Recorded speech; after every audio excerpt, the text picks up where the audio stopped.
আচ্ছা রিনা, তোমাকে আমি চারটা দাদা জিজ্ঞাসা করব। তুমি যদি চারটা থেকে তিনটা পারো তাহলে তোমাকে আমি একটা গিফট দেবো। তুমি কি দাদা খেলতে চাও? হ্যাঁ খেলবো, গিফট দিয়ে তো অবশ্যই খেলবো। আচ্ছা, তোমার জন্য প্রথম দাদা হচ্ছে, কোন জিনিস ওমেনের সামনে থাকে এবং কাউয়ের পিছনে থাকে? কোন জিনিস উমেনের সামনে থাকে, কাউয়ের পিছনে থাকে? তুমি আমাকে পাহাড় নিয়ে এসে পালতু প্রশ্ন করতে পাও। না, এটা খারাপ না, কোনোভাবে খারাপভাবে নিবে না। কোন জিনিস উমেনের সামনে থাকে, কাউয়ের পিছনে থাকে? উমেনের সামনে, কাউয়ের পিছনে। ডাব্লিউ।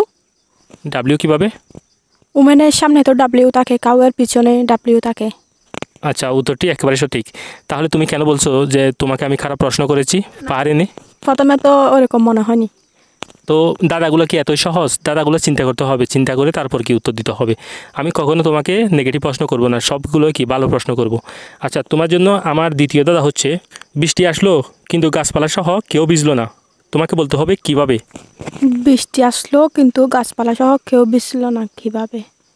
ছাতা ছিল মাথার উপর। না, উত্তরটা হবে না, ছাতা না। ছাতা না, বৃষ্টি আসলো গাছপালা সহ কেউ ভিজল না। ঘরের ভিতর হবে, ঘরের ভিতর থাকলে তো কেউ ভিজবে না। না, আমি বলছি কেউ কেউ বলতে এখানে মানে গরু ছাগল সহ একেবারে কোনো পশু প্রাণী একেবারে কেউ ভিজলো না, মানে গাছপালা সহ ভিজলো না। বৃষ্টি আসলো গাছপালা সহ কেউ ভিজল না, সেটা কিভাবে? বৃষ্টি, কারণ একটি মেয়ের নাম হবে বৃষ্টি। হ্যাঁ, তো উত্তরটা একেবারে সঠিক। তুমি দুইটা থেকে দুইটা পারছো। এখন আমি তোমার জন্য যাচ্ছি তৃতীয় প্রশ্নে। তোমার জন্য তৃতীয় প্রশ্ন হচ্ছে, কোন গরু দুধ দেয় না? কোন গরু দুধ দেয় না? কোন গরু আবার দুধ দেয় না? আচ্ছা গরু, ওটা দুটো উত্তর আছে আমার কাছে। বলো, দুইটা থেকে বলো।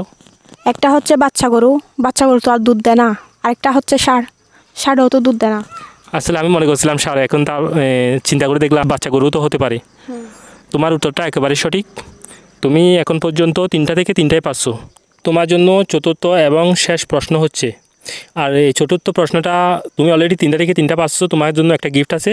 এই চতুর্থ প্রশ্নটা পারলে আরও বোনাস দেবো একটা, আমার হিসাবের বাইরে থেকে একটা গিফট দেবো, ঠিক আছে? তোমার জন্য চতুর্থ প্রশ্ন হচ্ছে, শরীরের কোন অংশে মেয়েদের তিনটা ছিদ্র আর ছেলেদের দুইটা থাকে? ভালোভাবে চিন্তা করে দেখো। শরীরের কোন অংশে মেয়েদের তিনটা ছিদ্র, ছেলেদের দুইটা? সেটা আবার কি? মেয়েদের তিনটা ছিদ্র, ছেলেদের দুইটা, কি হবে? কানে।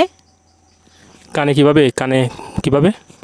মেয়েদের না, মেয়েদের তো দুইটা কানে, তো দুইটা ছিদ্র থাকে, সেটাও হবে না। কোন অংশে মেয়েদের, কোন অংশে মেয়েদের কোন অংশে দুইটা তিনটা ছিদ্র থাকে, ছেলেদের দুইটা?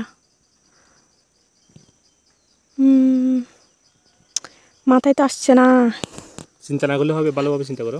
ছেলেদের দুইটা, মেয়েদের তিনটা, কোন অংশে ফুটো থাকে? মেয়েদের তিনটা, ছেলেদের নাকে। নাকে কিভাবে? নাকে মেয়েদের তো তিনটা থাকে, কারণ ছেলেদের দুইটা থাকে, আমাদের তো একটা করা হয় সেজন্য। আচ্ছা, এই উত্তরটিও একেবারে সঠিক। তাহলে তুমি চারটা থেকে চারটা পারছো।